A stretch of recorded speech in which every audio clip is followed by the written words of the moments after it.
My name is Ryan, and I never thought I'd be sharing this story.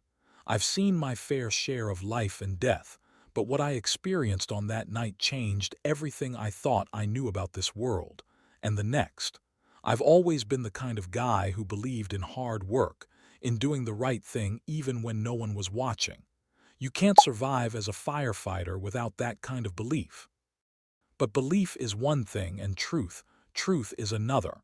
It was a Thursday night, one of those rare chilly evenings in Los Angeles when the air feels heavier, like the city itself is holding its breath. My shift had been long, 3 calls back to back, and I was just thinking about getting home to my wife and daughter. I remember the way the radio crackled with static as I pulled the truck into the station. That static should have been my warning, but I brushed it off. It was just another call, another fire. Routine, they said. We were dispatched to an apartment building in Koreatown. Smoke was pouring out of the windows by the time we arrived, the flames licking at the night sky like something alive. The air was thick with the acrid stench of burning plastic and wood, a cocktail of destruction I'd smelled 100 times before. I could hear the wails of sirens and the shouts of residents who'd made it out, but somewhere above it all, I caught a faint, desperate scream. Someone was still inside. The team moved fast. We're trained for this, every move second nature, but something about this fire felt off. The flames seemed to pulse with an unnatural intensity, almost as if they had a will of their own. I should have stopped to question that feeling, but there was no time. I went in with my partner, Marco, to search for survivors. Inside, the heat was unbearable, the kind that presses against your skin and fills your lungs with every breath. The building groaned under the weight of its own collapse, and the smoke was so thick I could barely see a foot in front of me. Still, we pushed on. I found her in a corner apartment on the 3rd floor, a little girl, no older than 8, clutching a stuffed bear. She was crying, her face streaked with soot. I crouched down and held out my hand, my voice steady despite the chaos. "It's okay, sweetheart. I'm here to get you out." She didn't hesitate. She wrapped her tiny arms around my neck as I lifted her, the bear squished between us. I was halfway back to the stairwell when the floor buckled beneath me. It wasn't a slow collapse. One moment I was running, and the next I was falling, the world turning into a blur of smoke and flame. I heard Marco shouting my name, but it felt distant, like a voice carried on the wind. Then came the silence. It wasn't the kind of silence you'd expect after an explosion or a collapse. It was deeper than that, an absence of sound that seemed to stretch endlessly. I couldn't feel the weight of the girl in my arms anymore. In fact, I couldn't feel anything. Not the heat, not the pain, not even the ground beneath me. When I opened my eyes, I wasn't in the building anymore. At first, I thought I was dreaming, but everything felt too real. I was standing in a vast expanse of light, but it wasn't harsh or blinding. It was soft, warm, like the first rays of dawn breaking through the darkness. The air was filled with a quiet hum, a sound that resonated deep in my chest, as if the universe itself was singing. I turned in slow circles, trying to make sense of where I was, when I noticed someone walking toward me. It wasn't Marco, or anyone I recognized. He was dressed simply, in white, and his presence was so overwhelming that I felt my knees buckle. I didn't need an introduction, I knew who he was. My soul knew. "Ryan," he said, his voice both gentle and commanding like the roll of distant thunder. "You're not alone." Tears streamed down my face before I could stop them. I couldn't find the words to speak, couldn't even think of what to say. All I felt was love, a love so pure and complete that it filled every corner of my being. It wasn't just directed at me, it was for everyone, for everything. "I have so many questions," I finally managed, my voice breaking. "I know," he said, "and they will be answered, but first there is something you must see." Before I could ask what he meant, the light around us began to shift. It wasn't abrupt, more like a gentle ripple in water. The warmth remained, but now I could see shapes forming in the distance, buildings, streets, people. It was Los Angeles, but not as I'd ever seen it before. The city glowed with an unnatural brilliance, every surface polished and perfect. Yet beneath that surface, something was wrong. As I looked closer, I saw people moving through the streets, their faces blank, their eyes fixed on small devices in their hands. They didn't speak to one another, didn't look up. It was as if they were trapped, their lives dictated by something unseen. I felt a chill run through me, even in that warm light. "This is what's coming," he said, his voice heavy with sorrow. "If they do not wake up." "What do you mean?" I asked, my chest tightening with fear. "Wake up from what?" "From the lies," he said. "From the fear that binds them, the distractions that blind them. They are being led away from the truth, and the cost will be great." The vision shifted again, faster this time. I saw families torn apart, communities divided, and a world consumed by greed and power. It was a future where faith and love were drowned out by fear and deception. "You were chosen to see this, Ryan," he said, "because you are brave and because your voice carries weight. But you must decide. Will you speak or will you stay silent?" I stood there, suspended in that radiant expanse, grappling with the weight of what I'd just seen. My mind reeled, unable to reconcile the beauty of the light around me with the darkness of the vision I'd been shown. The silence pressed in again, but it wasn't comforting this time. It was heavy, like the pause before a storm. I looked at him, this figure who radiated more truth than I'd ever known. "Why me?" The question slipped from my lips before I could stop it. My voice cracked with the rawness of it, the vulnerability I rarely let myself feel. "I'm just a guy, a firefighter. I'm not someone people listen to. What difference can I make?" His eyes met mine, and in them I saw an eternity of understanding. "You see yourself as small," he said, his voice both kind and firm. "But every act of courage, every word spoken in truth, ripples farther than you can imagine. It is not for you to measure the difference, it is for you to act in faith." I wanted to argue, to tell him how impossible it all felt, but something in his gaze stilled the words in my throat. It wasn't just the love I felt from him, it was a certainty that left no room for doubt. He believed in me, even when I didn't believe in myself. The light shifted again, and I felt myself being drawn forward as if pulled by an unseen force. The city came back into focus, sharper and more vivid than before. I saw faces now, real faces. A woman sitting on a park bench, her shoulders slumped with exhaustion as she stared at her phone. A man in a suit walking briskly, his eyes darting nervously as he gripped a briefcase. A teenager leaning against a wall, headphones in, his gaze distant and unfocused. I could feel their pain, their fear, their longing for something they couldn't name. It hit me like a wave, knocking the breath from my lungs. These weren't just strangers, they were people I knew. Friends. Neighbors. The woman on the bench looked like my wife. The teenager reminded me of Marco's son. "You see now?" he asked. I nodded, my throat tight. "They're lost," I said, the words barely audible. "They are not lost," he said, his tone soft but unyielding. "They are searching. But they search in the wrong places, led by voices that seek to control, not guide.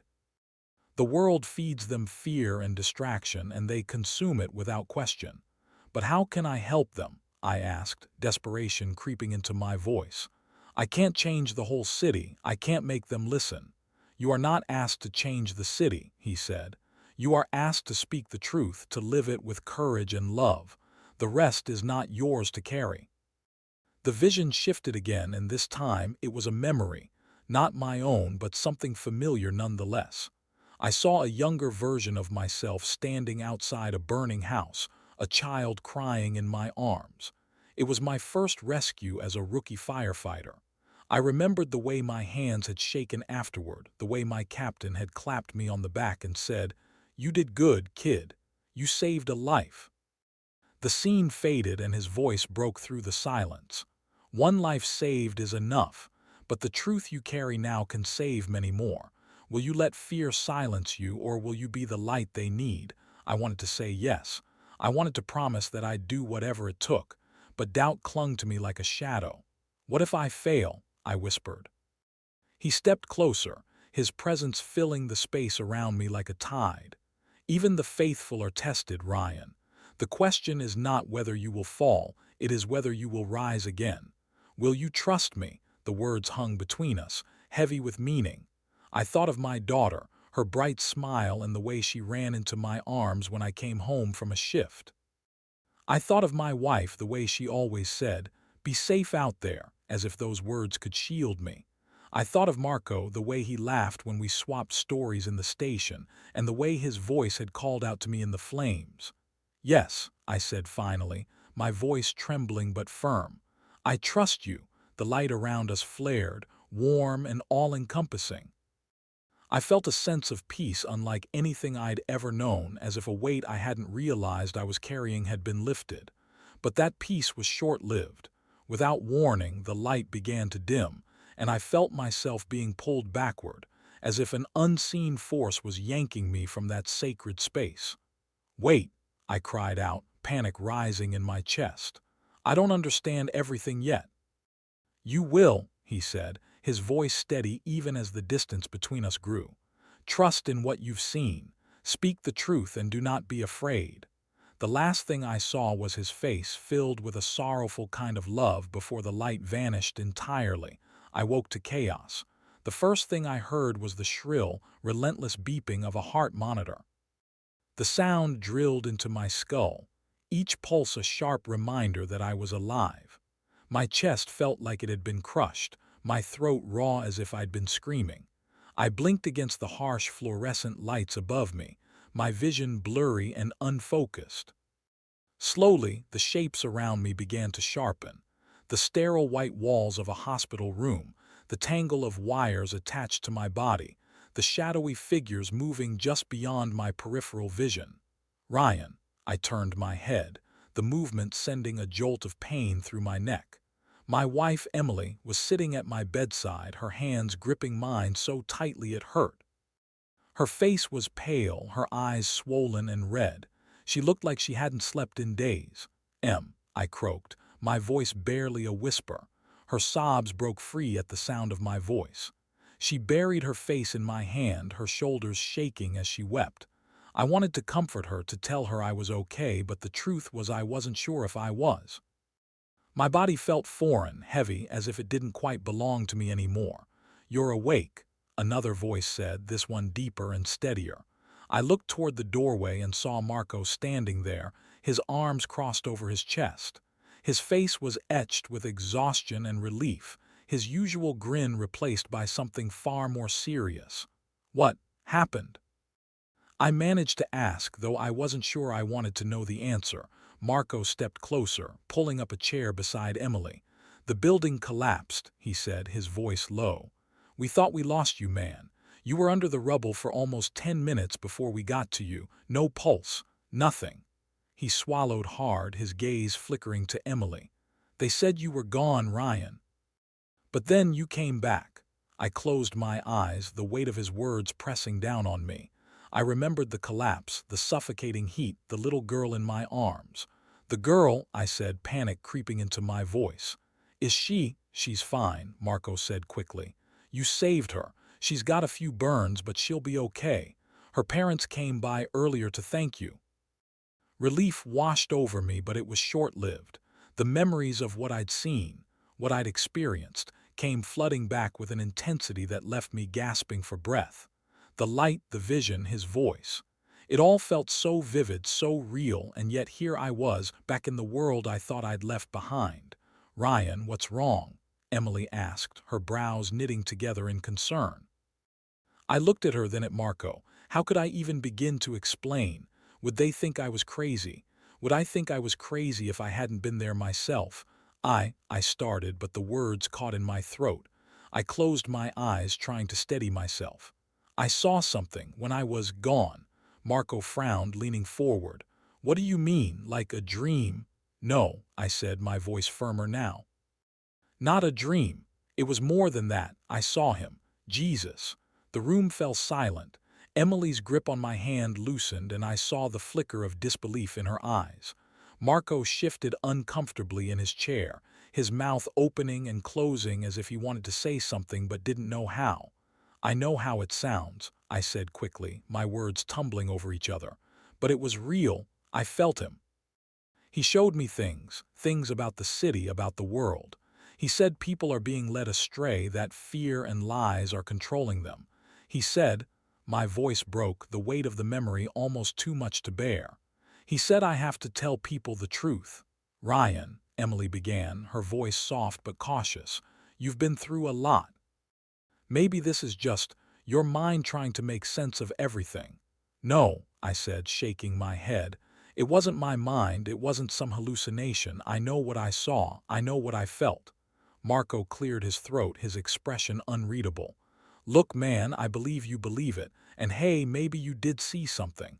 I've heard stories about people seeing stuff when they flatline. But Jesus.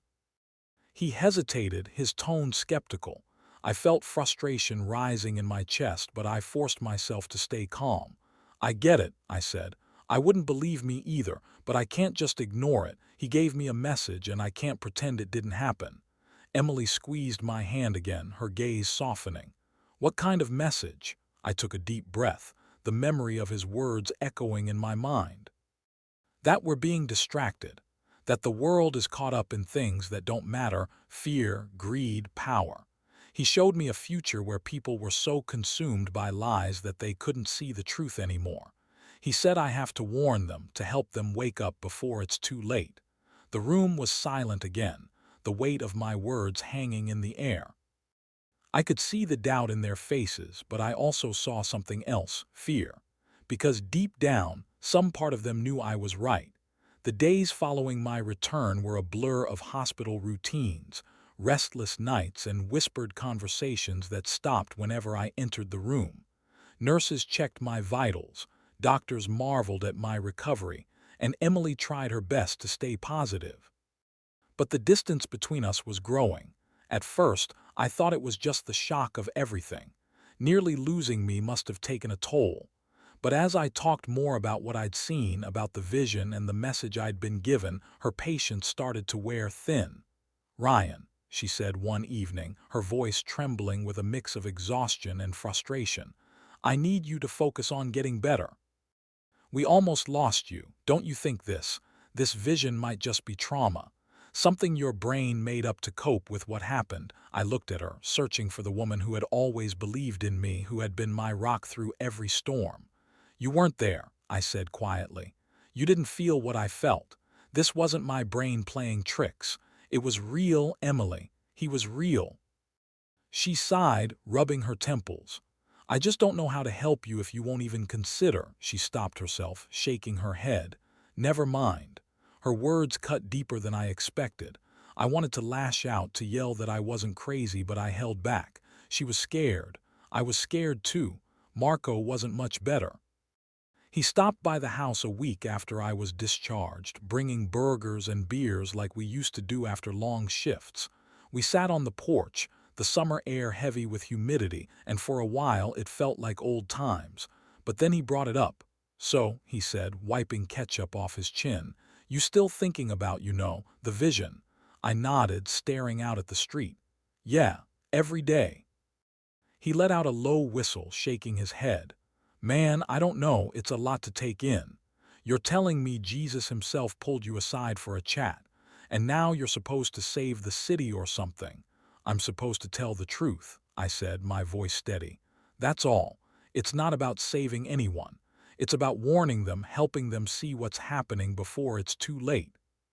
Marco took a long sip of his beer, his brow furrowed. Look, I respect you, Ryan, always have. You're one of the bravest guys I know, but it sounds, I don't know, bigger than us. It is, I said, turning to face him, and that's why I can't ignore it.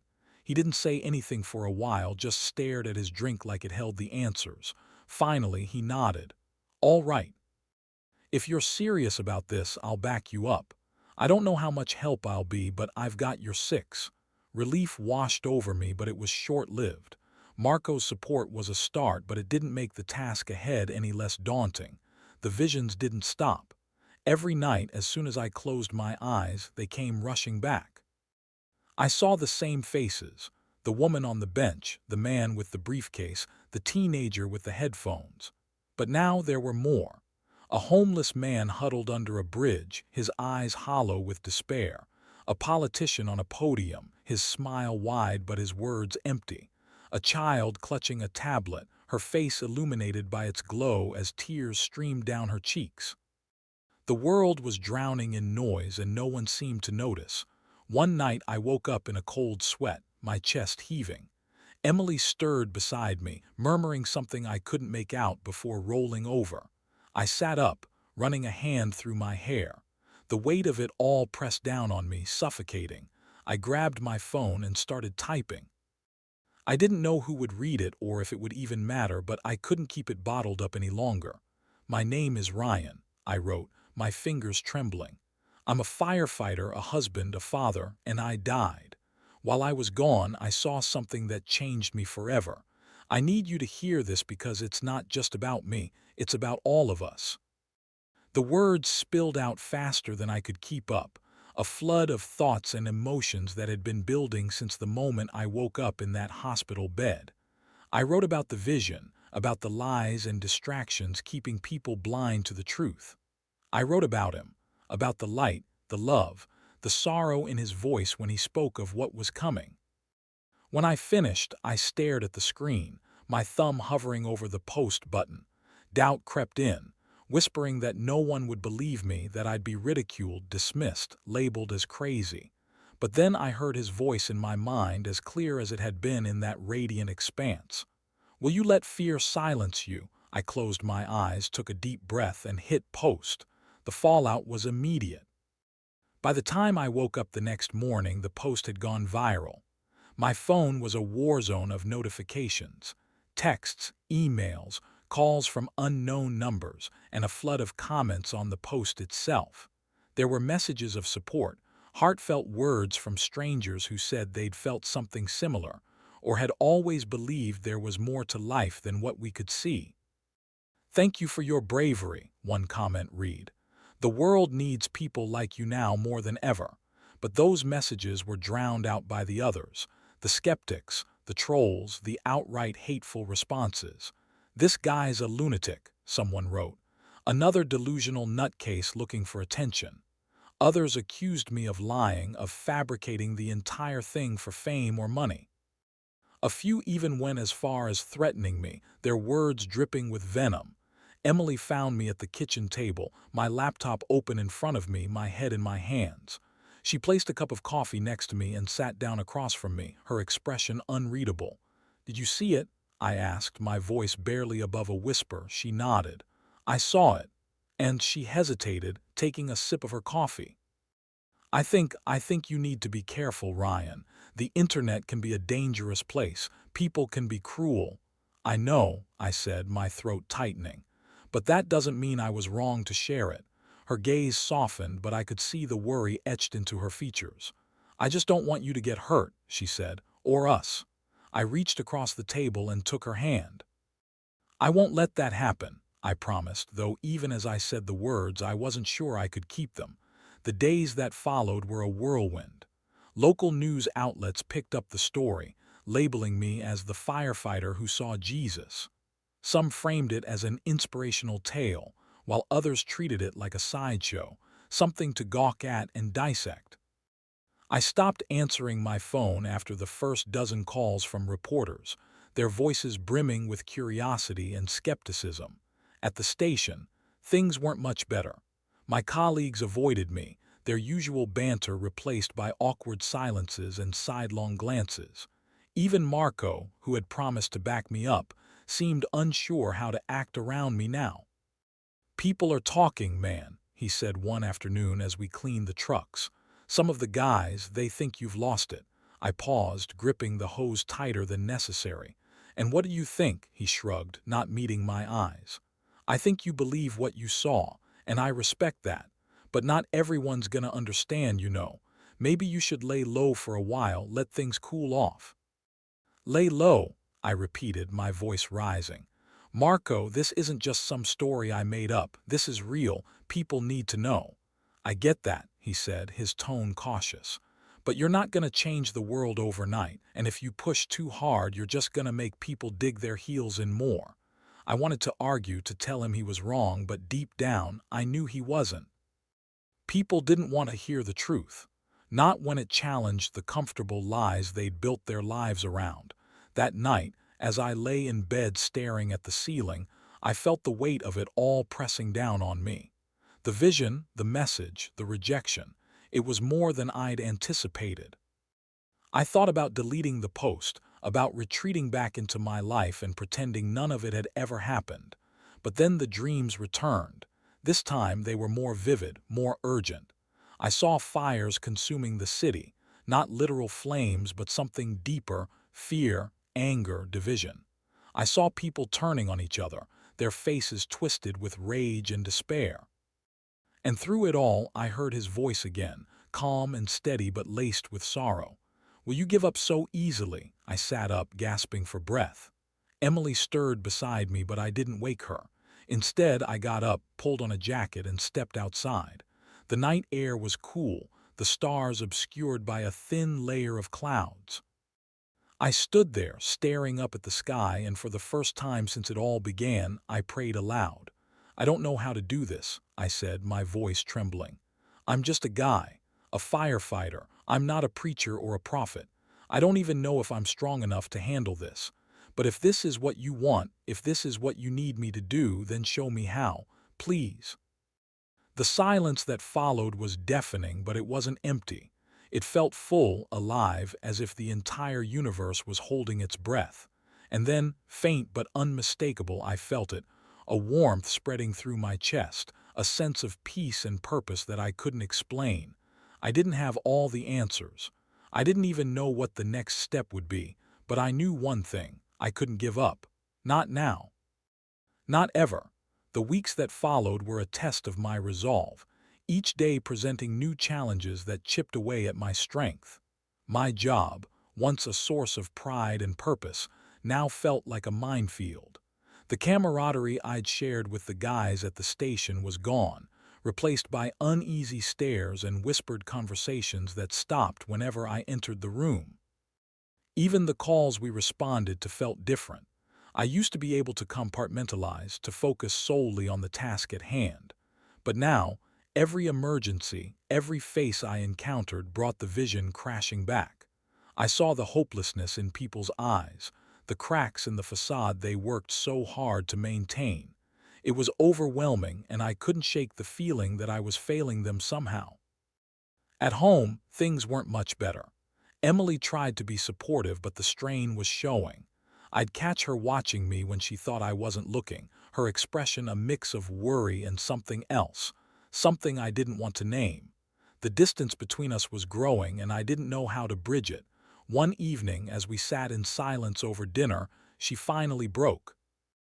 "Ryan," she said, her voice hesitant but firm, "I think you need to talk to someone. A therapist maybe, or a pastor. Someone who can help you process all of this." I put down my fork, the weight of her words settling over me. "You think I'm losing it," I said flatly. "I think you've been through something unimaginable," she replied. "And I think you're carrying it all on your own. That's not healthy, Ryan, for you or for us." Her honesty cut deep, but I couldn't argue with her. I was carrying it alone, and it was eating me alive. But the idea of sharing it with someone else, of laying bare the full weight of what I'd seen, was terrifying. That night after Emily went to bed, I found myself scrolling through my post again. The comments had slowed down, but they were still coming, some supportive, some hateful, some simply curious. One comment caught my eye: "I believe you. I had a vision too. Let me know if you want to talk." The message was from someone named Grace. Her profile picture was a simple sunset, and her bio was equally unassuming: "Seeker of truth, lover of light." I hesitated for a long time before replying. "Thank you for your message. I'd like to hear your story." Her response came quickly. She shared a phone number and said I could call anytime. Against my better judgment, I dialed it. "Hello?" Her voice was soft but steady, with an underlying strength that caught me off guard. "This is Ryan," I said, feeling suddenly self-conscious. "You commented on my post." "Yes," she said, her tone warm. "I'm glad you reached out. I know it's not easy. We talked for hours. Grace told me about her own experience, a vision she'd had during a near-death experience years ago. Her story was eerily similar to mine: the light, the overwhelming love, and the urgent message to warn others. But it's not just about warning, she said. It's about awakening, helping people see what's right in front of them before it's too late. How do you do it? I asked, my voice breaking. How do you live with this knowledge? It's not easy, she admitted. But I've found that the more I share, the lighter the burden feels. And you don't have to do it alone, Ryan. There are others like us. People who have seen the truth and are trying to make a difference. Her words were a lifeline, a reminder that I wasn't as isolated as I'd believed. By the time we hung up, I felt a spark of hope for the first time in weeks. The next day, I reached out to Grace again, and she introduced me to a small group of people who'd had similar experiences. We met online at first, sharing our stories and supporting one another. For the first time, I felt understood, seen in a way that even Emily couldn't provide. But the visions didn't stop.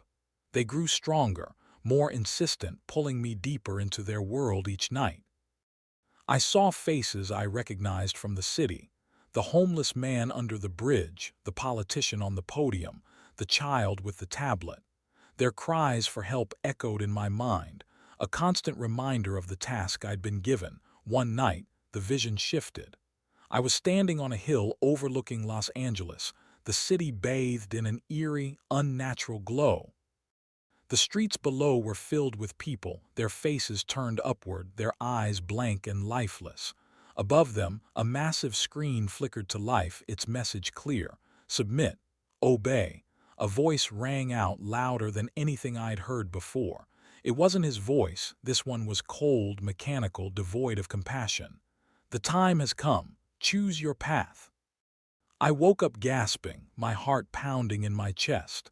This wasn't just a warning anymore. It was a call to action. I didn't know how or where to start, but I knew one thing: I couldn't stay silent any longer. The next morning, I stood at the edge of the bed, staring at Emily as she slept. Her breathing was steady, her face peaceful in the soft light filtering through the curtains. I wanted to freeze that moment, to protect her from what I knew was coming, but the weight in my chest reminded me there was no going back. By the time she woke up, I was in the kitchen, brewing coffee and drafting a plan in my head. Emily shuffled in, her hair messy, her expression still groggy. "You're up early," she said, yawning. "I couldn't sleep," I admitted, sliding a cup of coffee across the counter to her. "I need to do something, Em. I can't just keep this to myself anymore." She frowned, holding the mug in both hands like it was a lifeline. "What are you talking about?" "I mean the visions, the message, all of it. I need to take it beyond a Facebook post or a small group of believers. People need to know, Emily." "Everyone needs to know." Her brow furrowed, and for a moment she just stared at me. Then, with a sigh, she set the coffee down. "Ryan, I love you, I really do. But I don't think this is healthy. You're talking about going public with something that most people won't even believe. It could ruin your life, our life." "I've already ruined it by staying silent," I said, my voice firmer than I intended. "Look at what's happening around us. The division, the fear, the hatred. It's exactly what I saw in the visions. I can't just sit here and pretend everything's fine. It's not." Her eyes welled with tears, and I felt a pang of guilt. "You think I don't see it too?" she asked, her voice trembling. "You think I don't feel the same fear you do, but there has to be a better way, Ryan. Something that doesn't put a target on your back." I reached out to her, taking her hands in mine. "I don't want to hurt us, Emily, but if I don't speak up, I'll never forgive myself. This isn't just about me, it's about all of us. And I think this is what I was saved for." She pulled her hands back, wrapping them around herself like a shield. "I don't know if I can do this," she whispered. The words hit harder than I expected, but I nodded, swallowing the lump in my throat. "I understand," I said, though the truth of it was almost unbearable. That evening I made my decision. I reached out to Grace and the group, asking for their guidance. Their responses were encouraging, filled with scripture and reassurances that I wasn't alone. Grace even offered to connect me with someone she knew, an independent journalist who specialized in spiritual stories. It felt like the right step, but as I typed out an email to the journalist, doubt crept in. Would this actually help, or would it just add fuel to the fire? I could already see the headlines. Firefighter claims to have seen Jesus, predicts apocalypse. I imagined the ridicule, the sneers, the isolation that would follow. But then I remembered the vision. The lifeless faces, the voice commanding submission. It wasn't just a possibility, it was a warning of what was to come. I hit send. A week later, I found myself sitting in a small, nondescript coffee shop across from a woman named Lydia. She was in her mid-30s, with sharp eyes and a quiet intensity that made me feel both seen and exposed. "Thank you for meeting me," she said, her voice measured but kind. "Grace told me a little about your story, but I'd like to hear it from you." So I told her everything. The accident, the light, the encounter with him, the visions, the message, and the struggles that followed. She listened intently, taking notes but never interrupting. When I finished, she leaned back in her chair, her expression thoughtful. "This is powerful," she said, "but you know how this will be received, right? The world isn't exactly kind to stories like this." "I know," I said, meeting her gaze. "But it's not about how it's received, it's about getting the message out there. People need to know." She nodded slowly. "Okay, I'll write the story, but I want you to be prepared for what comes next. This could go viral and not all of the attention will be good." "I'm ready," I lied. The article was published 2 weeks later. It wasn't flashy or sensationalized. It was raw, honest, and unflinching. Lydia's words captured the heart of my experience without embellishing it, and for that I was grateful. The response was immediate. My phone lit up with calls and messages. The post shared thousands of times within hours. Support poured in from across the country. People who said my story gave them hope, who felt inspired to reconnect with their faith. But the backlash was just as fierce. Skeptics tore apart every detail, accusing me of lying, attention-seeking, or worse. News outlets debated the story, some dismissing it outright, others treating it as a curiosity. Through it all, I clung to the moments of light. The emails from people who said my story changed their lives, the messages from strangers who said they felt less alone. And yet, as the days turned into weeks, I couldn't shake the feeling that the hardest part was still ahead. The visions hadn't stopped. If anything, they'd grown more vivid, more urgent. One night, as I sat alone in the living room, the city lights flickering outside the window, I heard the voice again. "It begins soon." The words sent a chill through me, but they were accompanied by something else, a sense of resolve, of purpose. Whatever was coming, I knew I had to face it head on.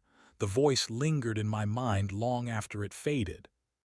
It was not the first time I'd heard it, but this time it carried a weight that felt unbearable. "It begins soon." The message was clear, but the specifics were not. What was beginning? What was I supposed to do? I barely slept that night, pacing the living room in the dim glow of the streetlights. Every noise from outside, sirens, distant shouts, the hum of cars, felt like an omen. My mind raced, replaying every vision, every detail of what I'd been shown, searching for answers I wasn't sure I could find. By morning, exhaustion had me in its grip, but I knew I couldn't let it stop me. Emily had already left for work and the house was silent, almost oppressive. I sat at the kitchen table, staring at my phone, debating my next move. The article Lydia had written was still gaining traction, the comments section flooded with a mix of encouragement, skepticism, and outright hostility. And then I saw it, a private message, tucked among the dozens I hadn't yet opened. It was from someone named Daniel, and it simply read, "I've seen it too. Please call me. It's urgent." I hesitated, my finger hovering over the message. I'd received countless similar ones, many from people who seemed desperate for attention or validation. But something about this one felt different. There was a gravity to his words that echoed the urgency I'd been feeling. Against my better judgment, I called the number he'd provided. The phone rang twice before a deep, steady voice answered. "Ryan?" "Yes," I said, suddenly unsure of myself. "Is this Daniel?" "It is," he replied. "Thank you for calling. I know this might seem strange, but I've been waiting for someone like you." "Someone like me?" I echoed, frowning. "Someone who's seen what's coming," he said, his tone calm but insistent. "You're not alone, Ryan. There are others who have been shown the truth, but we've been scattered, isolated. It's time to change that." I leaned forward, gripping the edge of the table. "What do you mean? What have you seen?" He paused, as if choosing his words carefully. "I've seen the same light you have. I've heard his voice. And I've seen the darkness that's trying to consume this world. But it's not just visions, Ryan. It's already happening." A chill ran down my spine. "What do you mean it's happening?" "There are forces at work," he said. "Subtle now, but growing stronger every day. Deception, control, manipulation. It's all part of the plan to keep people blind. The technology, the division, the fear, it's all connected. And it's only the beginning." His words mirrored my own thoughts so closely that it felt like he was reading my mind. "What can we do?" I asked, my voice barely above a whisper. "We need to come together," Daniel said. "There's strength in numbers. I've been gathering others who have had experiences like yours, people who have been shown the truth. We've been waiting for someone to take the lead, someone with the courage to speak out. That's you, Ryan." The weight of his words settled over me like a heavy cloak. "I don't know if I'm the right person for this," I admitted. "I'm just a firefighter. I'm nobody special." "None of us are," he said. "But that's why we were chosen. Ordinary people with extraordinary truth. That's what makes us powerful." We talked for over an hour, Daniel outlining the group he'd formed, the work they were doing to spread awareness, to wake people up. He spoke of small meetings, online forums, and a growing network of individuals who felt the same call I did. By the time we hung up, I felt a strange mix of fear and hope. For the first time, I wasn't just reacting to what I'd seen. I was preparing to act. The next few weeks were a blur. I joined Daniel's group, attending virtual meetings and hearing the stories of others who'd had similar experiences. Each story was unique, but the common threads were undeniable. The light, the voice, the warnings of what was to come. Together, we began to strategize. How could we reach more people? How could we share the truth in a way that would cut through the noise and skepticism? It wasn't just about preaching. It was about connecting, about showing people the cracks in the world they thought they knew. But as our plans took shape, so did the resistance. Online trolls targeted the group, accusing us of fear-mongering and conspiracy theories. Some of our members received threats, their personal information leaked by those who wanted to silence us. And then one night, Daniel called me in a panic. "They know," he said, his voice trembling. "They found out about the group. I don't know how, but they're trying to shut us down." "Who's they?" I asked, dread coiling in my stomach. "I don't know exactly," he admitted. "But they're powerful, and they're scared of what we're doing."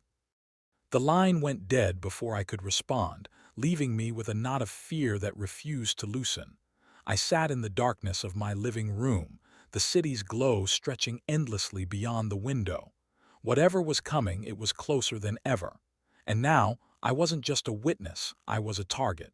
The following days blurred into a haze of phone calls, emails, and frantic planning.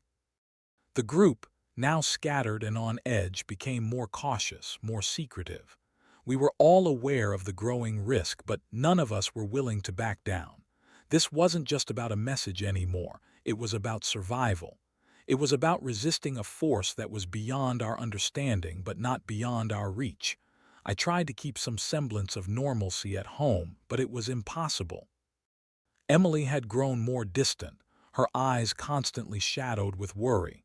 She could see the toll it was taking on me, but there was nothing I could do to protect her from the truth I carried. One evening, after a particularly heated argument, I found myself standing at the window, staring into the night. My phone buzzed in my pocket, a reminder of everything pulling me away from the life I used to know.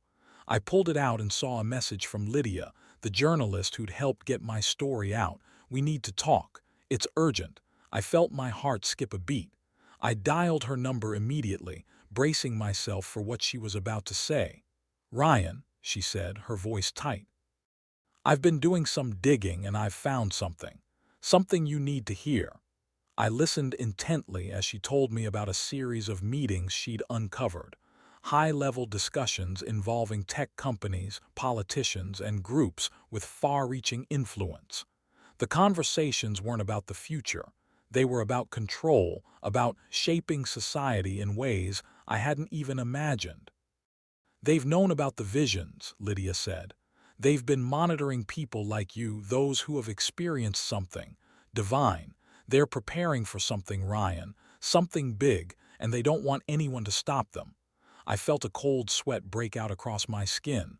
"What are they planning?" "I'm not sure yet," Lydia said, "but it's happening now.